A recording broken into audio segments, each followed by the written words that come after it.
제가 지난 시간에 일장을 했는데 조금 더 각주를 붙이고 거기를 다시 한번 읽어드릴게요. 좀 주석을 좀 붙였는데요. 지난 시간에 재활, 원복, 팽우야 하고 시작하잖아요. 그래서 삼일신고를 총 글자 수를 하면 366자입니다. 이게 1년을 상징하는 거예요. 366자로 돼 있는데 이제 시작이 재활, 원복, 팽우 이렇게 하는데 그럼 이 원복, 팽우라는 게 붙으면 이 재를 단군으로 풀어야 돼요. 그래서 단재나 단군 이렇게 풉니다. 그래서 신하가 팽우면 단군으로 봐야 되는데 왜냐면 역사적으로 이제 단군의 신하가 이제 팽우인 걸로 이렇게 나와 있으니까 그런데 제가 이것 때문에 이걸 이대로 풀어드리고 그냥 넘어가려고 했는데 석연치 않아서 좀 더 보강을 해드려야 될 것 같아서 한글 삼일신고도 앞으로 좀 바꿔볼까 합니다. 뭐냐면 제가 이제 이렇게 글자 현재 지금 대종교에서도 제일 기본으로 하는 게 지금 이거죠. 재활, 이제 원복, 팽우 이렇게 해서 근데 요 6글자가 대종교에서 경전으로 삼는 거 안에서 또 다른 게 있어요. 예, 주, 약, 왈 글자 수는 딱 366자가 되게 돼 있기 때문에 둘 다 맞아요. 주, 약, 왈 거기 써 있죠. 자, 예, 이, 중하 이렇게 하고 시작하는 게 있어요. 그럼 이제 이게 달라집니다. 재활 하면 이게 팽우 때문에 단군으로 보는 게 맞고 여기서 주는 누구냐는 거죠. 주. 그러면 이게 이 본은요. 신사기본이라고 지난 시간에 제가 읽어드렸을 텐데 나철 선생이 받았을 때 2개를 받아요. 신사기라고 이 하느님의 일이죠. 하느님이 내려오셔서 이 지상에서 도를 펴신 그 역사책이에요. 기록할 기자에서 신사기라는 거라고 삼일신고랑 2개를 받는데 그래서 이 삼일신고를 지금 대종교에서 제일 기본으로 삼습니다. 그런데 이것도 아셔야 될 것 같아서 설명을 드립니다. 요게 신사기본에는 이렇게 돼 있어요. 이것만 달라요. 다 똑같은데. 신사기본에는 분장이 안 돼 있어요.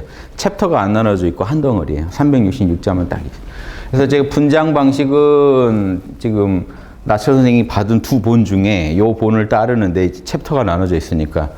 근데 요 본 시작이 또 중요한 의미가 있거든요. 여기서 주는 교화주입니다. 지금 신사기가요. 조화주, 교화주, 치화주 이런 식으로 스토리가 나가요. 조화주는 환인이 있죠. 그래서 제가 지난 시간에 나눠드린 자리에 보면 조화주, 이 생명의 근원이 되는 우주의 하느님 자리는 인간 중에 제일 꼭대기라고 해서 환인 그랬죠. 그러면 이제 교화주, 지상에 내려와서 가르쳐주는 양반은 그분이 내려오신 거예요. 삼위일체입니다. 대종교에서는. 삼위일체예요. 예전 어른들이 공부할 때 이렇게 공부했어요. 그 환인이 그대로 내려와서 삼국유사에서는 아들 중에 하나를 보냈다고 돼 있지만 분신으로 보는 거예요. 그 양반이 그대로 내려오셔서 도를 펴시는 분을 교화주일 때는 환웅 그러는 거예요. 가르침을 펼 때는 환웅. 그럼 이 교화주의 이 교화편에서 이 삼일신고가 나온단 말이에요. 그럼 교화했으니까 가르친 내용이 있어야 되잖아요. 조화주니까 만물을 번성하게 돕고 교화주니까 뭐해요? 어떻게 살지 가르쳐줘야죠. 그 가르침의 내용으로 삼일신고가 나와요. 신사기 안에서. 그러면 이 주체는 교화주라 환웅이란 말이에요. 환웅이 얘기하는 거다. 환웅이 약은요. 이렇게 요게 이제 같을 약자인데 원래 머리를 이렇게 다듬는 모습입니다. 머리. 그래서 이제 머리를 좀 긴 머리를 나타내서 좀 길게 빼는 거예요. 교화주께서 이에 말씀하시기를 이건 탄식입니다. 너희 무리들아. 그러니까 이 백성들을 모아놓고 얘기하는 형식이 돼요. 왜냐하면 환웅이 한 명 가르쳐 주려고 온 게 아니잖아요. 백성을 가르쳐. 이 스토리가 더 재밌죠. 그런데 대종교에서도 이거를 이제 제일 정본으로 해서 한단 말이에요. 그래서 저도 웬만하면 제일 정본으로 유통되는 걸 가지고 하려고 그랬는데 이 스토리를 지난 시간엔 그래서 여기 단군인데 단군으로 이렇게 풀더라도 환웅이 가르쳐 준 거를 단군이 계승했다라고 보는 게 일단 맞을 것 같다고 제가 말씀드렸는데 대종교에서는 교화주가 환웅이면 치화주는 누굴까요? 치화주가 단군이에요. 따라서 또 삼위일체이기 때문에 환인이 지상에 내려와서 가르침을 펴면 환웅이요. 나라를 세우면 단군이 됩니다. 다 한 분으로 설명한단 말이에요. 그래서 여기서 말한 단군도 사실 누구겠어요? 환웅의 그 아들로서의 그 후계자로서의 단군이 아니라 이분들 발상에서는 단군이 그냥 환웅인 거예요. 그러니까 지금 단군이라고만 풀고 그냥 넘어가 버리면 이게 서운하단 말이죠. 예, 이분들한테는 환웅이었단 말이에요. 대종교 입장에서는 아무튼 이 가르침을 들고 나와서 정교를 여신 분 입장에서 단군이라는 분은 환웅이었어요. 치화주일 땐 단군, 나라를 다스릴 땐 단군, 삼일신고 같은 철학을 가르쳐 줄 때는 그 삶의 진리를 그리고 어떻게 살아야 되는지 인간의 어떤 삶의 방식들을 가르쳐 줄 때는 교화주, 환웅, 하늘에 계실 땐 조화주, 환인 이렇게 불렀단 말이에요. 그래서 대종교에서는 이 세검 한몸이신 이 삼신이 일체다는 말을 우리말이 신이 검이니까 세검 한몸이신 한배검이시여 이걸 통합해서 한배검 그럽니다. 천조신이란 뜻이요. 우리의 하느님과 같은 그 조상이 되는 신이시여 이렇게 해서 한배검 큰 할배이신 신 우리의 조상이신 신해서 한배검 이렇게 불러요. 통합해서. 그러니까 이거를 지금 뭐 이 얘기를 안 하고 넘어가면은 환웅 이후에 어떤 단군이 이 얘기를 계승받아서 했더라도 단군이 했나 보다라고 후대 단군이 했나 보다 이렇게 생각하실까 봐 이 글을 원래 알리신 분들 입장에서는 셋이 하나였단 말이에요. 그 얘기를 안 하고 넘어가면은 서운하고 그렇게 생각을 이제 하고 보니까 제가 굳이 단군 2본을 가지고 2본이 정본이라고 해서 2본을 가지고만 얘기하면 자꾸 단군과 환웅 관계를 보는 분들이 계속 또 고민하셔야 되는 문제가 생기니까 이제 최근에 생각이 아예 그냥 환웅으로 한글 삼일신고에서 바꾸면 어떨까 싶어서 제가 이제 좀 수정본을 나눠드린 거예요. 앞으로는 그냥 이렇게 그냥 바로 얘기하는 게 낫지 않을까. 어차피 저분들 취지도 그거였는데 그래서 제가 이제 지금 나눠드린 원문풀이에는 재활, 원보, 팽으로 나가죠. 근데 제가 어떻게 설명했습니까? 이게요. 나철 선생이 받은 두 본 중에 발해 석실본에 그렇게 돼 있어요. 분장, 챕터가 나눠져 있고 이렇게 재활로 시작합니다. 그러니까 그리고 이걸 제일 중심으로 삼으셨어요. 나철 선생이. 그래서 이제 저도 존중하는 의미로 그렇게 했는데 또 받았던 그 고경각 신사기본에는 주야괄 자이중 이렇게 시작하더란 말이에요. 교화주 환웅께서 이르시길 아 그대 무리들아 이렇게 시작한단 말이에요. 이게 훨씬 더 대중적이고 대중을 상대로 선포한 거고 가르침을 원보 팽우란 사람한테만 하신 게 아닌 느낌을 주잖아요. 그래서 이 모두에게 백성 모두에게 하신 가르침이 되니까 그게 좋고 즉 대상이 넓고 주체가 분명해요. 교화주 환웅이라는 게 분명해요. 즉 환웅 때 가르침이라는 게 선명히 나와 있어서 저는 앞으로 이제 요걸 좀 더 이렇게 밀어볼까 하는 생각이 들어서 제가 좀 지금 나눠드린 한문본은 그대로 해놨습니다만 발해 석실본을 가지고 했습니다만 앞으로 또는 한글 삼일신고나 또 다른 또 이제 그 삼일신고 풀이를 할 때 이 신사기본을 위주로 좀 해볼까 하는 생각이 들어서 이렇게 일단 여기에서는 제가 설명만 달아봤습니다. 아 그대 무리들아 이렇게 시작하니까 신사기에는 조화주 환인, 교화주 환웅, 치화주 단군을 삼위일체로 동일하게 보고 있기 때문에 또 그리고 발해 석실본 또한 환웅을 단군으로 부르고 있다고 보아야 타당할 것이다 라고 이렇게 보입니다. 그래서 앞으로 한글 삼일신고에서는 교화주의 주체를 환웅으로 아예 풀이해버리면 어떨까 하는 생각을 했어요. 그래서 원문엔 단군으로 풀었는데 또 한글 삼일신고에서 환웅으로 풀면 헷갈리실까봐 앞으로 기회를 봐서 아예 원문도 그냥 신사기본 원문을 쓰는 방향을 좀 생각해 보고 있습니다. 일단 여기에서는 사정을 다 밝혔으니까 이렇게 싫어도 이해하시겠죠. 그래서 한글 삼일신고 시작을 이렇게 하면 어떨까 합니다. 환웅께서 말하시길 좀 말이 빠졌네요. 위에 글을 참고하세요. 위에 환웅께서 이에 말씀하시기를 이르시기를 아 그대 무리들아 이렇게 앞부분을 아예 똑같이 통일하면 좋겠네요. 제가 그냥 간략히 써봤는데 한글 삼일신고 꼭 그대로 원문 그대로 안 하려고 써봤는데 앞으로는 좀 통일해서 환웅께서 이에 이르시길 아 그대 무리들아 하고 시작하면 좋을 것 같습니다. 앞으로 이렇게 삼일신고를 좀 알려볼까 합니다. 이래야 좀 더 넓어지겠죠. 그리고 주체가 분명해지고 이 이야기를 듣는 분들이 이제 더 대중이 되지 않을까 합니다. 현재 삼일신고 본이요, 3본이 있어요. 하나 더 있는 게 환단고기에 전하는 그 본이 하나 있어요. 그 본은 지금 대종교 계통하고는 다른 계통입니다. 다른 계통본인데 그 본은 시작이 어떻게 시작하냐면 그 본은 너희 오가의 무리들아 이렇게 오가, 마가, 우가, 저가 있죠 예전에.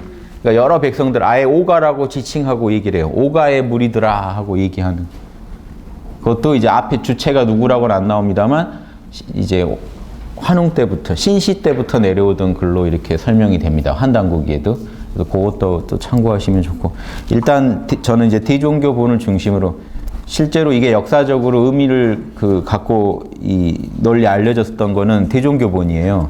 이게 독립운동의 거의 독립운동가들의 바이블이었습니다. 예, 이거 외우면서 독립운동 하시던 분들이요, 독립운동의 가장 주축 세력들이었어요. 이게 만주에서. 그래서 이 역사적으로도 의미가 있고 해서 이 본을 최대한 존중하면서 가되, 어차피 둘 다 대종교의 경전이니까 신사기본을 가지고 우리가 또 해석해도 큰 무리는 없을 것 같아요. 이것도 참고하시고. 예, 일단 요 얘기는 여기까지 하고요. 지난 시간에 해놓은 것, 재에 대한, 그래서 이 재를 우리가 이제 역사적으로 우리가 아는 단군으로만 꼭 한정 짓지 마시고, 여기서 단군 그러면 환웅일 수도 있다라는 거 생각을 하세요. 실제로 그렇게 생각하고 이제 많은 분들이 삼신일체다 하고 연구했었거든요.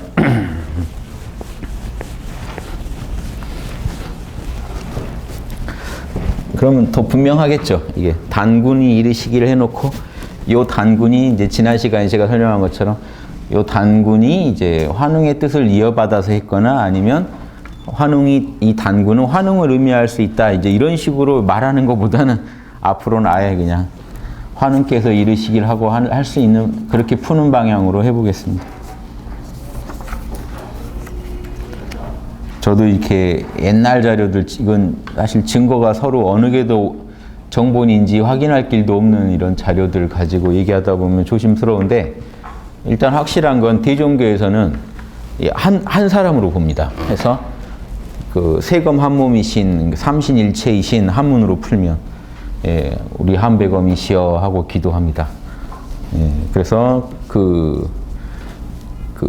대상이 한 분이죠. 모시는 대상이 한 분이고, 그 한 분이 하늘에 계시면 환인, 땅에 내려오시면 환웅, 나라를 세우시면 단군. 그래서 실제로 상공유사에도 보면요, 이제 이런 거예요. 그럼 상공유사랑 안 맞지 않나 이러면, 상공유사에서는요, 신하다 보니까 환인이 그 아들인 환웅을 보냈고, 환웅의 아들이 단군인 스토리로 돼 있죠. 요거를 한번 맞춰보면 이것도 재밌습니다. 그러면 하나로 보는 그 관점은 말이 되나? 환인의 분신 개념이 되죠, 환웅이. 같은 존재가 돼요. 그럼 환웅이, 삼공유사에 보면 이래요. 환웅이 내려와서 정치를 안 한 게 아니에요. 정치를 해요. 정치를 할 때 뭐로 불렸죠? 신시를 열었잖아요. 도시를 열었을 때 어떤 이름으로 불렸죠? 환웅 땡땡. 환웅 땡땡으로 불렸는데 천왕이, 환웅천. 상공유사의 환웅 천왕이라고 합니다. 그런데 지금 하늘을 의미하는 지금 저쪽 몽고 쪽에서 뭐로 부르죠? 바이칼 쪽에서 하늘을 탱그리, 왕을 칸. 탱그리 칸이 단군하고 의미 비슷하단 말이에요.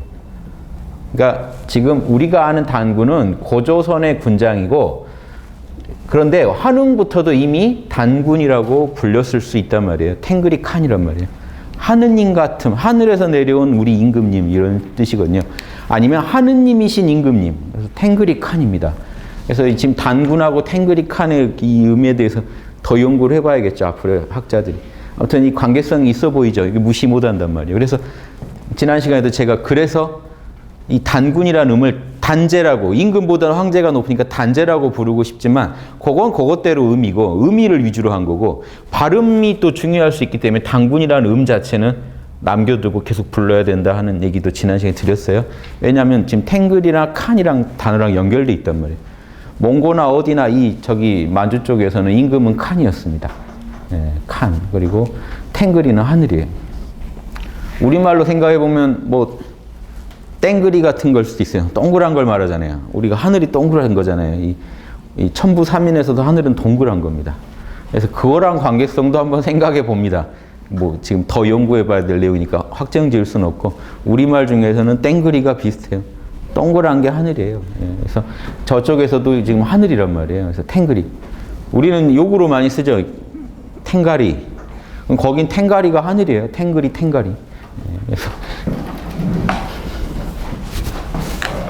화가 닿으시죠? 탱가리. 탱가리 안 쓰나요? 그러면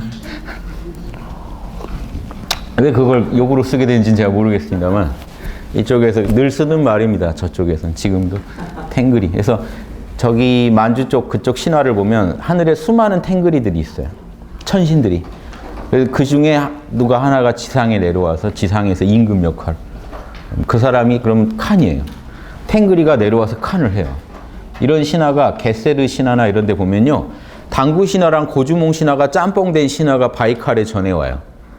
하늘에서 지상 인류를 다스리려고 탱그리 중에 한 명을 내려보냅니다.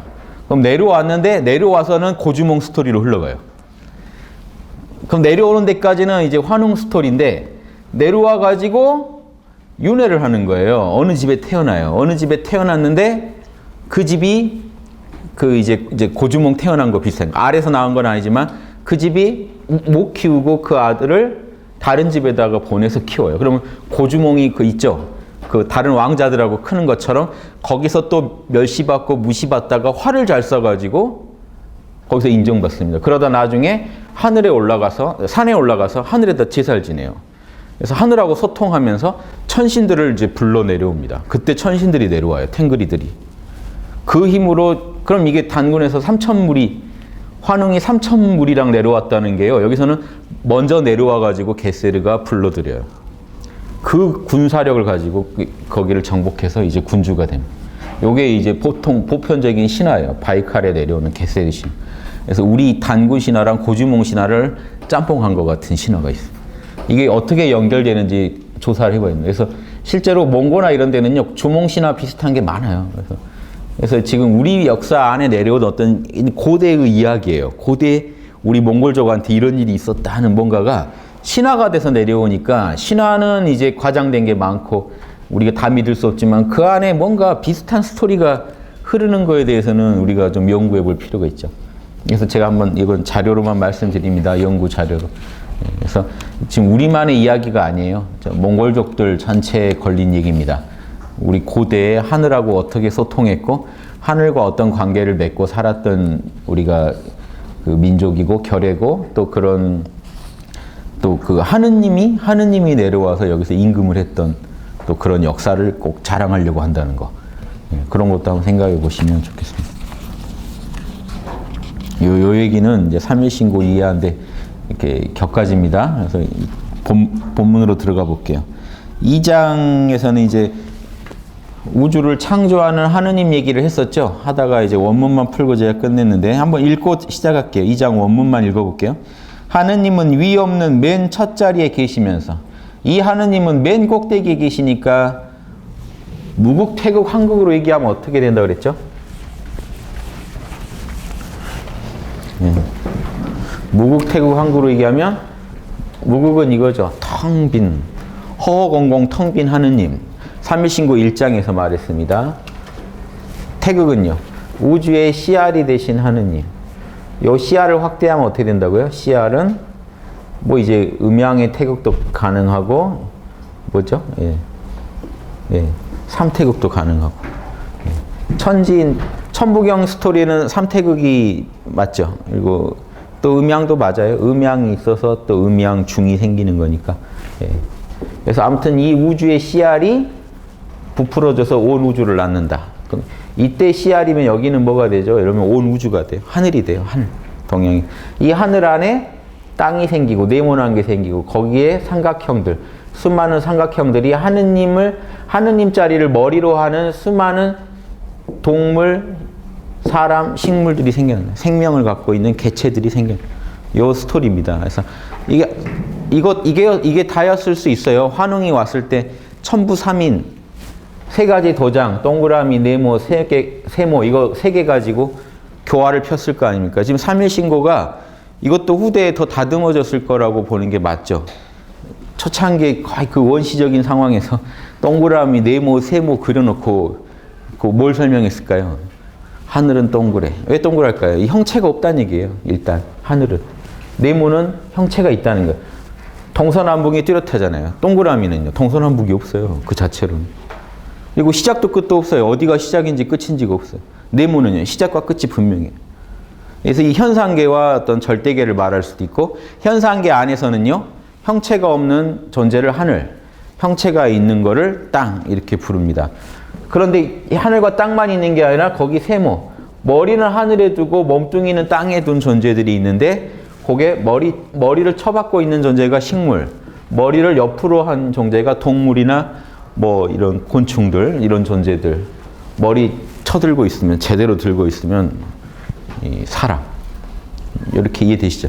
그래서 저도 이제 아이를 지금 키우면서 관찰해 보니까 사람은 서야 되나 봐요. 섰을 때 엄청난 희열을 느끼더라고요. 엎드려 있으면 짜증을 내고, 이게 기어다닐 때 뭐 답답해 하는 거예요. 짜증을 내고, 섰을 때. 재밌죠. 사람도 그런 단계를 이렇게 로고스를 거치나 봐요. 그래서 뭔가 좀 식물적인 단계에서 동물적인 단계. 이게 머리가 처박혀서요. 움직이지 못하는 단계입니다. 사람도 이렇게 막 나누면 못 움직이잖아요. 그러다가 이제 기어다녀요. 그러다가 섰을 때 그렇게 쾌감을 느끼는 얼굴을 하고 있어요. 서기만 하면 웃어요. 앉혀놓으면 뭔가 이렇게 더 낫고, 머리를 아무튼 들고 있으면 더 낫고, 엎드려 있으면 답답해하고, 기어다녀도 뭔가 이렇게 불편해하는 게 있고, 세워놓으면 아무튼 희열을 느끼는 거 보고는 사람은 서야 되나 보다 하는 생각을 많이 합니다만, 이것도 한번 생각해 보시죠. 그래서 이런 로고스들, 진리들이 우리 안에 다 있으니까 동물은 동물대로 표현하는 거예요. 우주의 진리를. 그러니까 우리도 사실은 동물도 존중해야죠. 똑같은 우주의 진리들을 표현하는, 또 다양한 모습을 표현한 존재들입니다. 그래서 서로 이제 역할을 지켜주는 거죠. 그래서 이 하느님이 맨 위에 계시면서 하면 이 태극입니다. 이 태극. 보세요. 맨 윗자리잖아요. 더 갈 수가 없어요. 꼭대기잖아요. 온 우주에서 제일 꼭대기잖아요. 온 우주에서 제일 꼭대기에 계시면서 이 그림을 상상하세요. 계시면서 하늘을 만들고 땅을 만들고 무수한 생명들을 만들었죠. 예. 그게 이제 이겁니다. 그래서 그 전에 그 하느님은 그럼 이렇게 만들 수 있는 힘이 뭐였을까요? 요 안에 삼태극, 이미 종자가 있으니까 한 거거든요. 그러면 이 삼태극을요, 다르게 말하면 지금 큰 덕과 큰 지혜와 큰 힘이라고 하는, 또 세 개의 덕목을 갖추고 있었다는 거예요. 태극 안에 이미 이게 있다는 거예요. 태극 안에 보세요. 뭐 붙이기 나름입니다. 천지인, 이 세 요소가 있다고 치죠. 지, 인 이렇게 한다고 치면, 요 세 요소가 있다고 치면요, 하늘적인 요소, 사람적인 요소, 땅적인 요소가 있어요. 이 도형으로 나눠놓고 보면 쉽습니다. 그러면요, 덕은요, 원만하다는 의미에서는 하늘 같은 거죠. 지혜는요, 중간적인 거고, 힘은 땅적인 겁니다. 그렇죠? 힘. 그럼 요 세 요소가 하느님 안에 이미 있었다 하면 삼태극이에요. 삼태극 안에 이런 요소들이 다 갖춰져 있다가 여기서 뭘 만들어요? 이 큰 위대한 자비로, 그리고 그 큰 지혜로, 그리고 그 위대한 능력으로 우주를 만든다는 거예요. 하늘 하나 만들려고 할 때 하늘이 뭔지 알아야 될 거 아닙니까? 지혜가 있어야죠. 그 정보가 있어야죠. 그 정보가 있어도 사랑이 없으면 만들겠습니까? 사랑이 있어야죠. 살리겠다는 마음이 있어야 돼요. 온 우주를 살리고 싶다. 낳고 싶다. 살리고 싶다. 기르고 싶다. 이런 사랑의 마음, 그 다음에, 그리고 아무리 사랑해도 지혜가 있어야 살려주죠. 지혜를 갖고, 그 다음에 능력이 없으면 또 못 살려줘. 능력을 가지고 하늘을 만들어 버리잖아요. 그래서 이 삼태극이 갖고 있는 이 덕목들을 지금 덕해력이라고 얘기합니다. 위대한 덕, 위대한 지혜, 위대한 능력, 힘으로 하늘을 낳고 무수한 세계, 하늘과 땅, 그 안에 있는 생명체들을 만들면요, 세계가 되죠. 무수한 세계들을 주재하시며 하나하나의 만물을 만드시되 티끌만한 것도 빠뜨리지 않으셨다. 티끌 하나도, 요즘 과학으로 치면 뭐죠? 양자 하나도, 소립자 하나도 다 하늘이, 여기서 말하는 티끌이 꼭 공기 중에 먼지만 말하는 게 아니라 아주 미세한 입자까지도 하늘이 다 만드셨다. 그 안에 하느님의 사랑과 지혜와 능력이 다 들어있다. 깃들어 있다. 이 말이 다 일리가 있죠. 맞죠? 그래서 밝고 밝으며 신령스러워서 소소영령이라고 하는데, 이 자리는요, 소소영령, 너무 밝고 너무 신령스러운데, 지금 이 조물주라면 피조물인 우리 인간이 뭐라고 떠들어서 표현할 수 있는 자리가 아니더라는 겁니다. 그래서 언어와 그분을 이름지어 설명할 길이 없다. 언어로 포착할 수가 없다. 언어나 말로 이제 언어, 개념으로 설명할 수가 없다. 그런데 이 자리에 도달하는 방법이 있다는 거예요. 소리의 기운으로. 일종의 주문 수련을 지금 얘기하는 거예요. 끝없이 소리, 어떤 또 주문도 차원이 다릅니다. 어떤 하느님하고 통하려고 하는 주문이 있고요. 다른 에고랑 통하려는 주문이 있죠. 다른 개체랑 통해서 그 힘과 지혜를 빌리려는 주문이 있고, 이런 주문들은 좀 잘못되기가 쉽습니다. 잡신과 접하기가 쉬운데, 지금 이 주문은 우주의 제일 근원인 하느님과 소통하려고 하는 주문이에요. 그래서 기독교로 치면 거의 이제 주기도문급의 이 기도문입니다. 그 기도를 하라는 거예요. 하느님하고, 우주의 근원인 하느님, 지혜와 나에게 덕과 지혜와 힘을 주소서 하는 급의 그런 주기도문급의 그런 기도를 계속 하라는 거예요. 그래서 소리의 기운으로 원하고 빌어라. 기도하라는 겁니다. 원하고 기도하라. 그래서 대종교에서는 기도를요, 기도라고 안 하고 원도라고 그래요. 원도. 그 원도 합시다 그러면 그게 기원하고 기도하고. 그래서 성기원도, 소리의 기운으로. 소리라는 건 이미 기운입니다. 진동하는 그 기운으로, 소리에 진동하는 기운으로 끝없이 기원을 해봐라. 하느님하고 주파수를 하느님한테 맞춰봐라 이겁니다. 그러면 어떻게 돼요? 친히 그 모습을 드러내신다. 반드시 그 하느님을 넌 느낄 수 있다. 자, 어떻게 되면요? 몰입이 되면. 몰입 4단계, 제가 얘기하는 4단계. 1단계 몰입이 조금 된다. 2단계 좀 더 많이 된다. 3단계 몰입이 안 끊어진다. 그런데 아직 신바람은 안 난다. 그게 아니라 4단계. 신바람이 나는 몰입에 들어가면, 그 신바람이 이미, 신바람이 뭔데요? 신바람이 하느님이에요. 신명 난다 그러잖아요. 신명이 하느님이에요. 천지신명을 지금 신명 난다고 하는 겁니다. 이 자리가요, 태극 자리를요, 동양에서는 천지신명이라고 불렀어요. 하늘처럼 신령하고 땅처럼 광명하다. 이 천지인을 이제 음양으로 표현하면 천지신명. 전지전능하다는 거예요. 전지전능하다. 지혜와 능력과 자비가 꽉 차 있다는 거를, 지적인 측면은 천신, 만물을 실제로 사랑해서 만드는 측면은 땅적인 요소. 어머니가 사랑해서 길러주잖아요. 몸뚱이를 만들어주잖아요. 음적인 요소는 지명. 아버지한테서 정보가 가잖아요. 천신, 천신지명. 전지전능. 세 개로 나누면 덕혜력.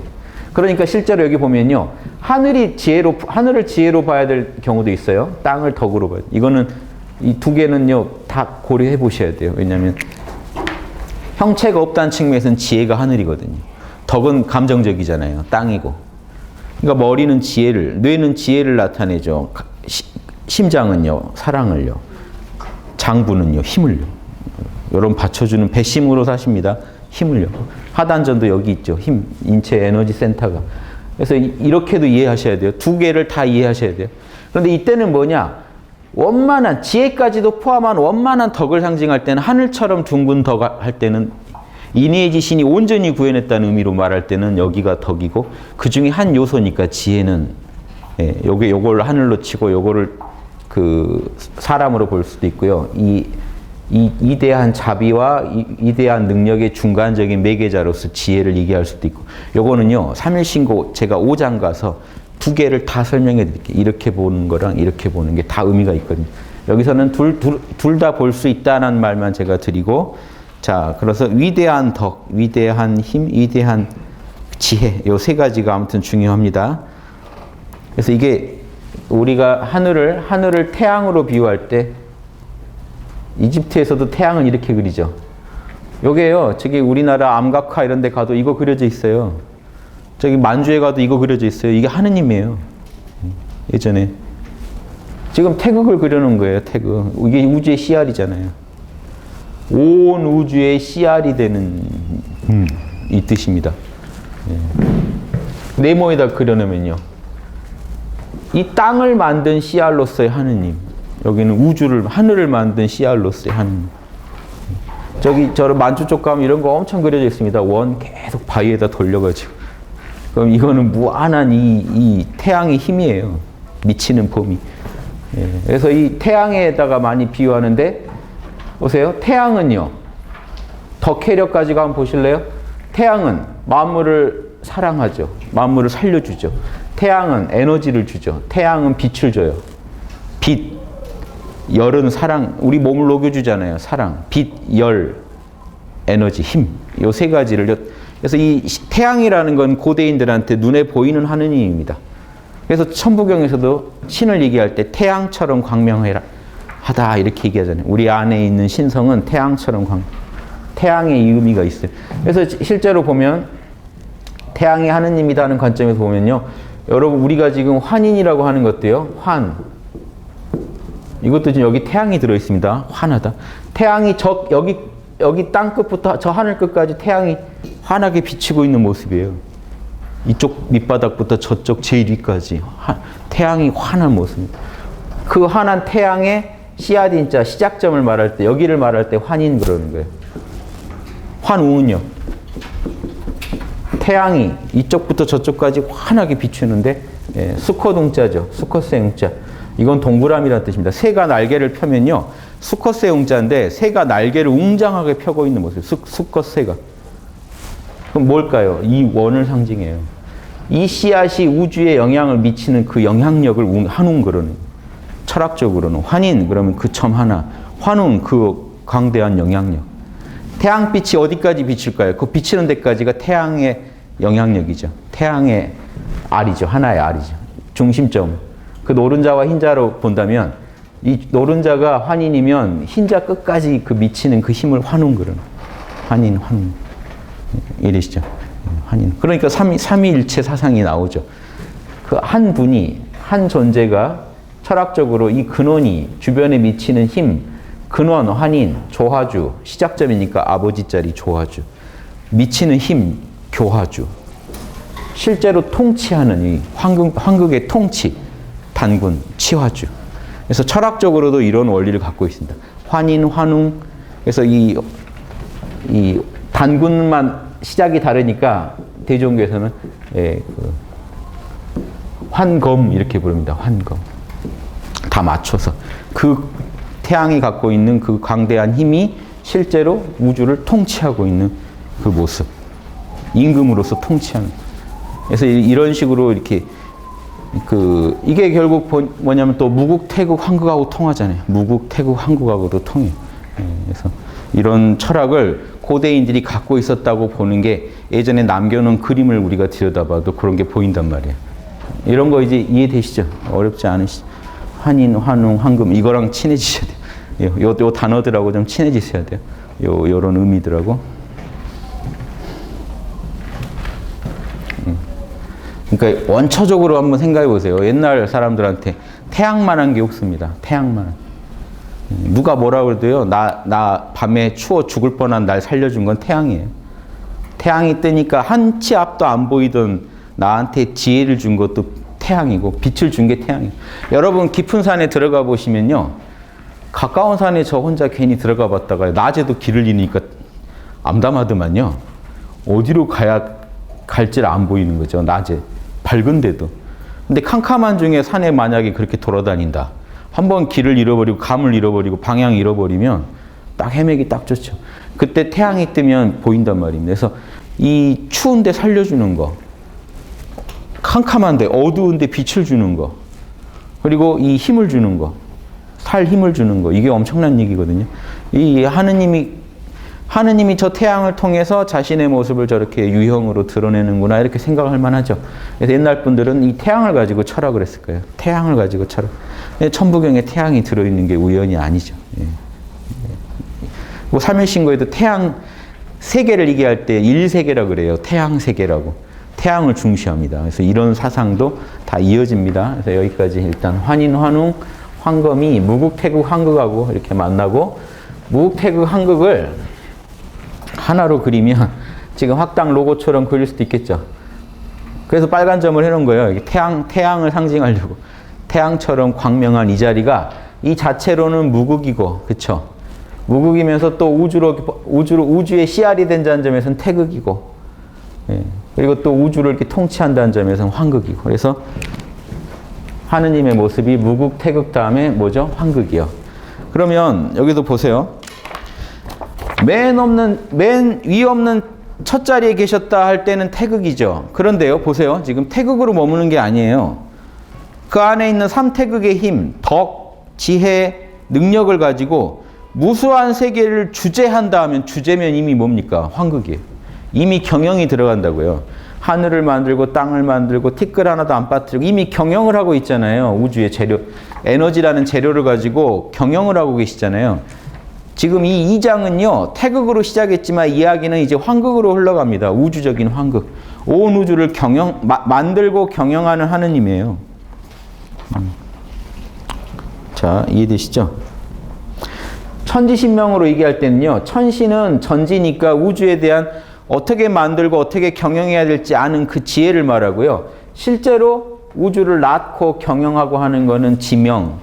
예, 이게 유형의 만물을 만들어낸 힘은 음적이니까 지명, 양적이니까 무형의 정보는 천신, 이렇게 얘기합니다. 그래서 이 하느님은 우주의 모든 원리, 근본 원리, 보편 법칙을 다 알고 있으면서 그 법칙대로 우주를 실제로 만들고 경영하고 부수고 그래요. 그래서 천신지명 안에 다 들어가요. 또 덕혜력을 둘로 얘기하면 천신지명 안에 다 들어가요. 이미 다 경영이에요. 이런 얘기들이 경영이에요. 시작적인 태극은 우주의 근원 맞지만 태극이 작용하면 황극이거든요. 태극이 우주를 경영하면 황극이잖아요. 자, 그래서 이렇게 설명드릴 수 있습니다. 자, 그 다음에 이제 소리의 기운으로 간절히 원하고 빌면, 보세요. 우리는 우주 만물의 한 분자밖에 안 되는데 내가 여기 우주의 근원 자리를 과연 만날 수 있을까? 내 밖에 존재하는 것 같단 말이야. 나는 우주의 변방에 있고 우주의 중심에 있는 그 무형의 하느님을 내가 만날 수 있을까? 그래서 하느님하고 소리의 기운으로 계속 원하고 빌면서 일념으로 집중하면 하느님이 느껴진단 말이에요. 왜냐? 어디서 빌어도요, 여러분 존재의 중심입니다. 이 중심점으로 여러분이 존재하는 거. 어떤 점도 중심점은 하나예요. 남의 얘기가 아니라 여러분 마음의 근원이 사실은 온 우주의 근원이라는 얘기예요. 겉으로 볼 때는 우리는 다 찢어져 있는 것 같죠. 천차만별 있는 것 같지만 천지 만물의 근원은 하나예요. 그래서 우리도 나의 근원이기 때문에, 단순히 우주의 근원이 아니라 나의 근원이기 때문에 내가 마음을 하나로 모으면 통할 수밖에 없습니다. 그 자리. 그래서 통해놓고 보면 뭐 어때요? 통해놓고 보면 결국 자신의 본성에서 씨알을 구해라. 이미 하느님은 너의 머리골 속에 내려와 계시다. 너의 정신의 핵이 지금 하느님이다. 이미. 그대의 정신의 핵이 하느님이다. 다른 데 있는 게 아니다. 밖에 하느님 있는 줄 알고 열심히 기도하고 빌어봤는데 결국 만나보면 나 자신이더라. 나의 근원이더라. 자, 이해되시죠? 자, 이 변방의 세계에서 여러분은 생각으로, 감정으로, 오감으로 이 변방의 세계를 돌아다니십니다. 그러다가 생각, 감정, 오감을 일념으로 하나로 모아본단 말이에요. 일념으로 모았더니 결국 생각, 감정, 오감의 근원이 뭐였어요? 여러분 마음으로 이걸 얘기하면 여러분 마음의 생각, 감정, 오감으로 이 세계가 채색되는데 생각, 감정, 오감을 알아차리는 그 근원은 하나였단 말이에요. 여기가 하느님 자리이기 때문에 여러분이 생각이건 감정이건 오감이건 뭔가 하나에 몰입을 하게 되면, 몰입이 이루어지면요, 결국 생각, 감정, 오감을 알아차리고 있는 자가 신이기 때문에 하나의 대상에 일념으로 몰입하면 신이 강력하게 드러나 버려요. 그러니까 소리와 기운으로 원하고 빌면 여러분의 신성이 나와 버려요. 그래서 만나고 보니 결국 내 머릿속에 이미 내려와 계셨던 그분이더라니. 밖에 있던 분이 아니라. 요게 참 오묘한 설명이죠. 그래서 아주 구체적인 실전 팁까지 얘기해 주는 겁니다. 그 하느님 만나는 방법까지 얘기를 해 주잖아요. 이 짧은 글에 하느님이 어떤 분인지, 하느님 만나려면 뭐 해야 되는지까지 다 얘기해 줬어요. 기가 막히지 않나요? 한문으로 보면 정말 몇 줄 안 돼요. 제가 한글 음을 달아놔서 그렇지 한문으로 보면 한 두세 줄 되는 요 글을 가지고 그런 팁을 다 주는 이런 경전이 우리 민족한테 전해온다는 게 이건 좀 자부할 만한 일 아닙니까? 그래서 이거를요 이제 한글로 한번 풀어볼게요. 한글 3일 신고입니다. 이제 요 말을 제가 다 풀어서 한번 해봤어요. 하느님, 창조의 하느님, 여기선 태극에 납니다. 이 태극에 나께서는 더 이상 위가 없는 맨 첫 자리에 계신다.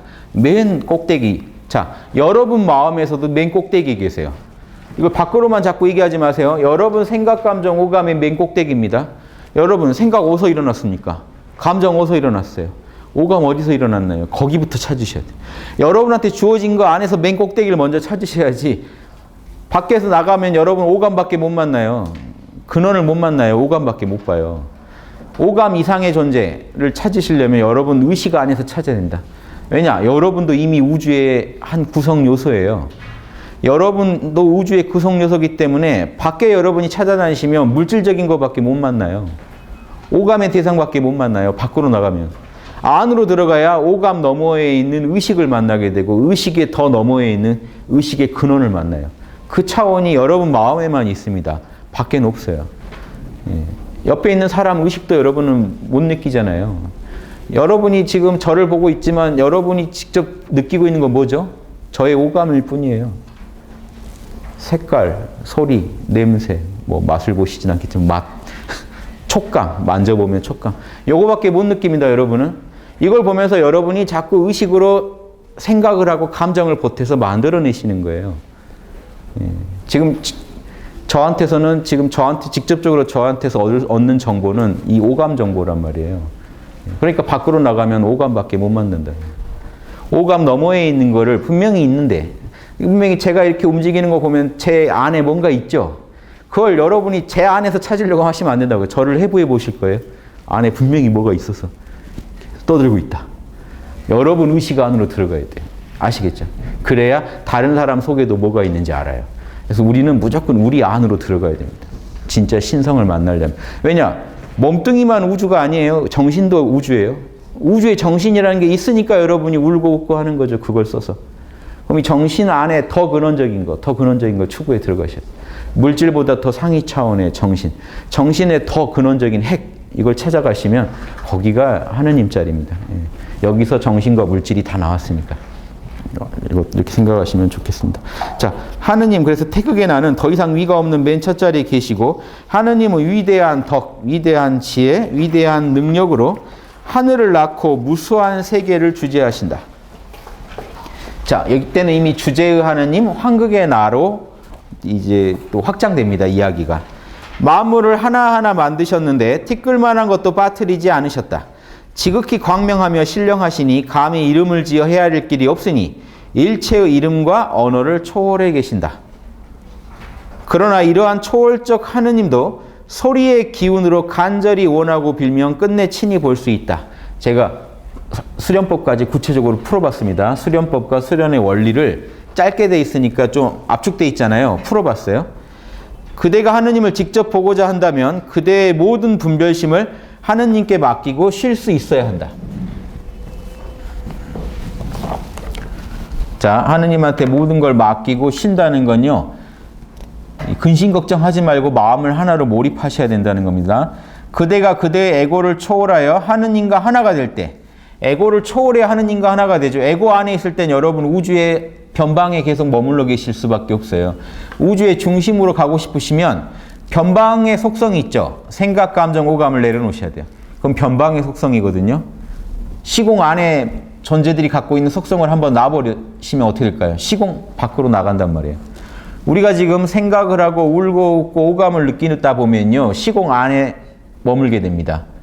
시공 안의 존재의 속성을 한번 놔보세요. 주객을 나누지 말고 나와 남도 나누지 말고 시간도 공간도 다 잊어버리고 계시면 오직 몰라로 밀고 나가시면요. 여러분은 지금 시공 안의 존재가 아니라 우주의 중심에 있는 존재가 될 수 있어요. 네, 그런 방식으로 한번 몰고 가보세요. 그러면 그대는 본래 하나님과 둘이 아니었다는 것을 깨닫게 된다. 오직 동일한 것이라야 서로를 온전히 알 수 있기 때문에 우리가 신을 알 수 있다는 건요. 우리 안에 신성이 있다는 얘기예요. 애초에 있었으니까 우리가 알 수 있습니다. 애초에 없다면 우리는 알려고 할 필요도 없어요. 자, 그 얘기는 하나님께서 이미 그대 안에 있다는 얘기죠. 그대의 머릿결에 내려와 계신다는 얘기입니다. 천지 만물을 주재하시는 하나님께서 그대의 본질로 계시지 않다면 어떻게 그대가 하느님을 보고 느낄 수 있었겠는가? 명상하다가 하느님을 느꼈다, 신성을 느꼈다. 이미 여러분 안에 신성이 있었기 때문에 느낄 수 있었던 겁니다. 감지할 수가 없어요, 여러분은. 여러분 눈에 안 보이는 가시광선 아닌 색깔도 못 보시는 분이 어떻게 신성을 느낍니까? 우리 안에 신을 인지하는 능력이 있었다는 얘기죠. 그건 같은 겁니다. 동질의 것이 동질의 걸 알아봐요. 신성이 있다는 얘기입니다. 그러니 결국 그대는 그대의 본성에서 하느님의 씨앗을 구해야 된다. 그러니까 밖으로 나갈 게 아니라 안으로 찾아라 이겁니다. 예. 그대의 본성은 시공을 초월하여 텅 비어 있되 존재하지 않는 것이 없고 감싸지 않는 것이 없다. 하느님 자체다 이겁니다. 그대의 텅 빈 본성에는 하느님의 덕과 지혜와 능력이 이미 씨알로 갖추어져 있다. 요게 불교에서 육바라밀이라고 하는 겁니다. 반야바라밀이 지혜죠. 나머지 바라밀은요, 보시바라밀 이런 건 덕이고 나머지 바라밀은 능력을 상징합니다. 이니에지 신으로 하면 지혜는 지금 지혜고, 예, 또 사랑은 덕이죠. 뭐 이런 또 이 이니에지가 능력을 나타내기도 하고 또 한편으로 이니에지가 사랑을 위주로 쓰여서 덕을 짓기도 하고, 예, 요거 다 연결돼 있죠. 이미 씨알로 다 갖추어져 있다. 그러니 그대는 하느님과 같은 덕과 지혜와 능력을 이룰 씨알을 다름 아닌 그대의 본성에서 구해야 된다. 하느님의 씨알이 되는 그대의 본성에 안주하여 그대의 생각, 감정, 오감을 다스려 하느님과 같은 덕과 지혜와 능력이 펼쳐지는 것을 가로막는 일체의 에고의 때를 벗겨내야 할 것이다. 에고의 때를 벗겨내고 신성을 구현하시라 이겁니다. 덕스럽고 나와 남을 둘러보지 않고요. 지혜롭고 자명한 진리를 정확히 있는 그대로 바라보면서 전능한 진리를 현실에서 구현할 수 있는 그런 시야를 온전하게 배양해야 한다. 그대가 본성을 되찾아 안주하고 에고를 정화하여 하느님의 덕과 지혜와 능력을 온전히 배양할 때 그대는 하느님의 분신이 되어 우주적 사업에 참여할 자격을 얻게 될 것이다. 홍익인간의 우주적인 사업에 참여해야 됩니다. 이런 발상으로 여러분 공부하셔야 돼요.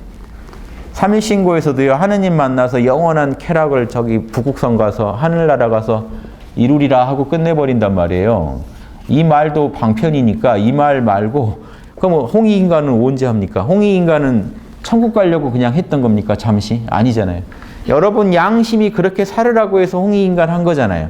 그래서 하늘나라에 사는 환인이 홍익인간 하려고 환웅으로 내려온 거 아닙니까? 지상에.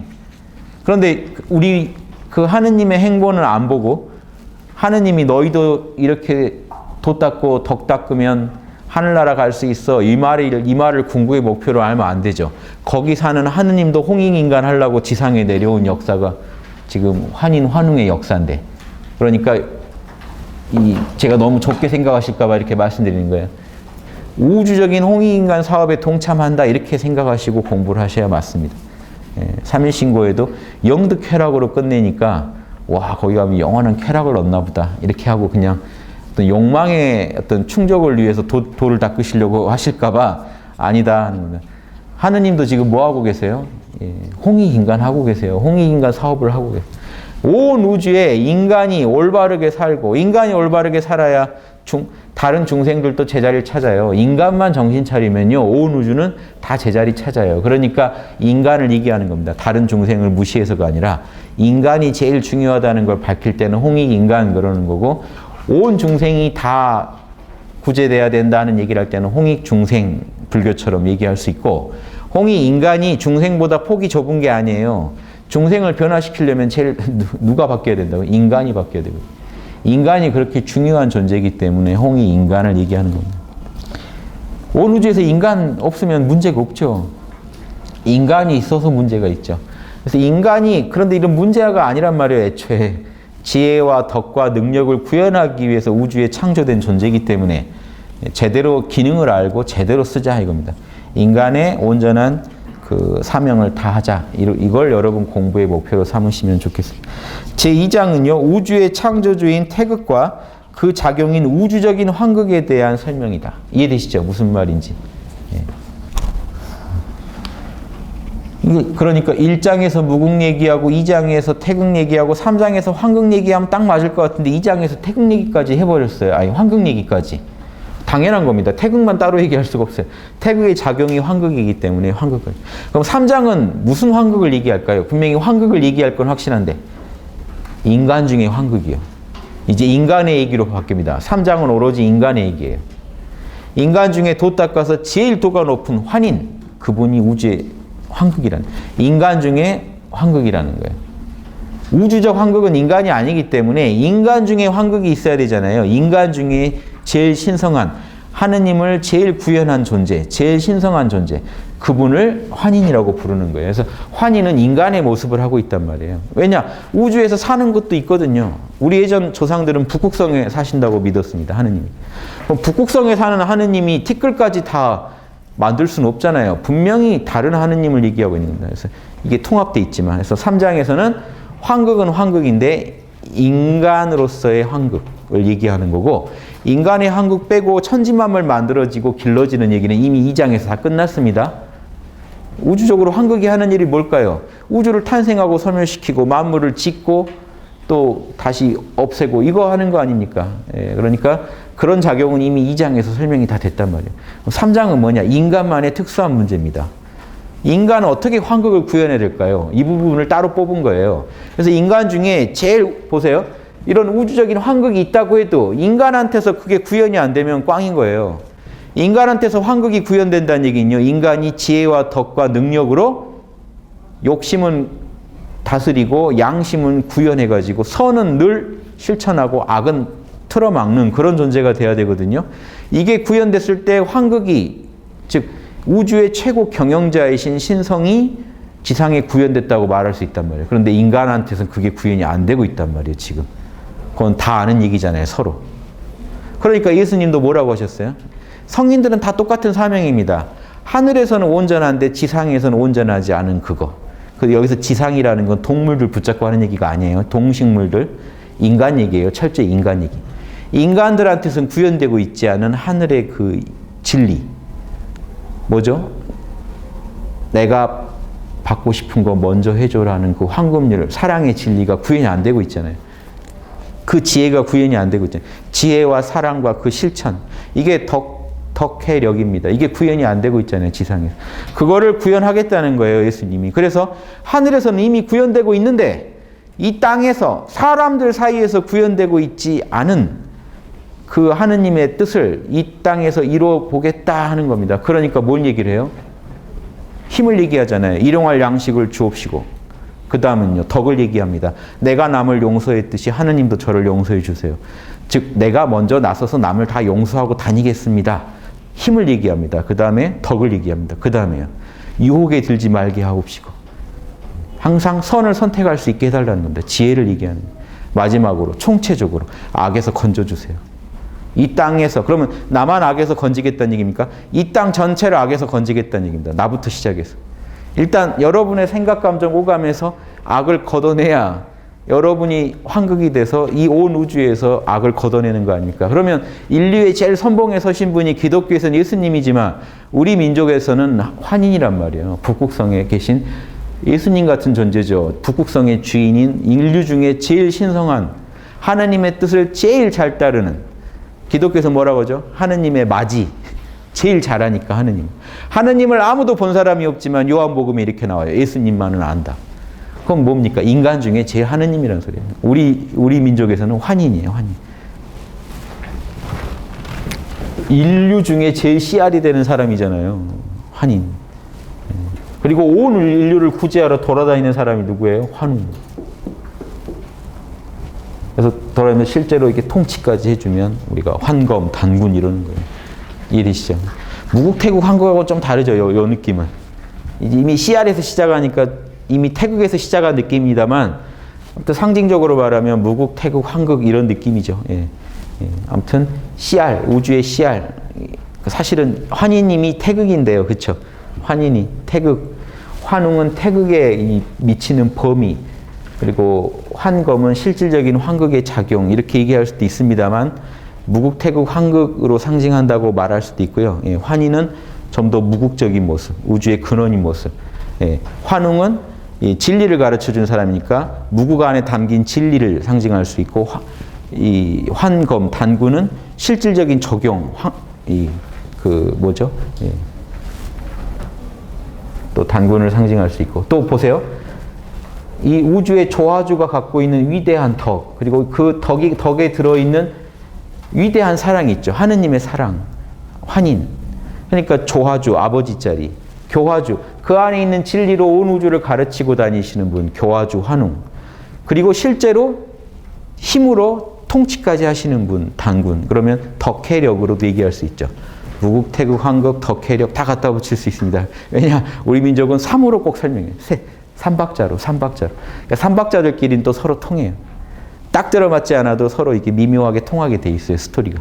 이해되시죠? 이제 이렇게. 다 삼박자예요. 상중하단전 삼박자. 그렇죠?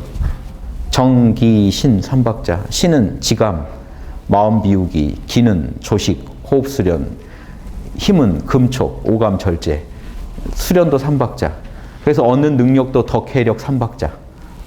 머리로는 지혜, 가슴으로는 덕, 하단전은 힘 이럴 수도 있고 이 하늘적인 덕, 위대한 원만한 덕, 또 더 하늘보단 땅적인 지혜, 만물을 꿰뚫어보는 지혜, 만물 안에서 구현하는 힘 이렇게 얘기할 수도 있고 이렇게. 그리고 뭐죠? 생각 여기 있죠. 생각 담당. 상단전은 생각 담당, 중단전은 감정 담당, 하단전은 오감 담당 아니니까 생각, 감정, 오감을 지감, 조식, 금촉으로 다스려서 덕혜력을 끄집어내면 공부가 끝나죠.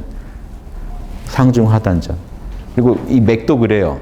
앞으로 흐르는 게 인맥, 뒤에서 도는 게 동맥, 가운데 축맥이죠. 맥도 3맥이 있습니다. 동맥과 인맥과 축맥을 뚫어서. 그럼 또 하늘적인 거. 동맥이 양적이죠. 하늘적인 거. 인맥은 땅적이죠. 음적인 거. 중간적인 거. 뭐든지 삼박자로 다 옛날 분들이 풀었기 때문에 응용은 무한하죠. 다른 나라도 다 비슷하잖아요. 브라마, 비슈누, 시바, 뭐 성부, 성자, 성령, 법신, 모신, 화신. 이러니까 갖다 붙이면 다 맞는 거예요. 천부경 그거를 무한하니까 숫자로만 설명한 거예요. 하나는 셋으로 쪼개진다. 딱 이 말로 끝내버린 거예요. 뭐든지 하나는 셋으로 쪼개진다. 이게 우리 민족의 삼박자 철학입니다. 그래서 환인, 환웅, 단군까지 나와야 딱 한 세트가 되는 거예요. 이게 재밌죠. 그래서 일단 여기까지만 하고 쉴게요. 한 10분 쉬고 다시 하겠습니다.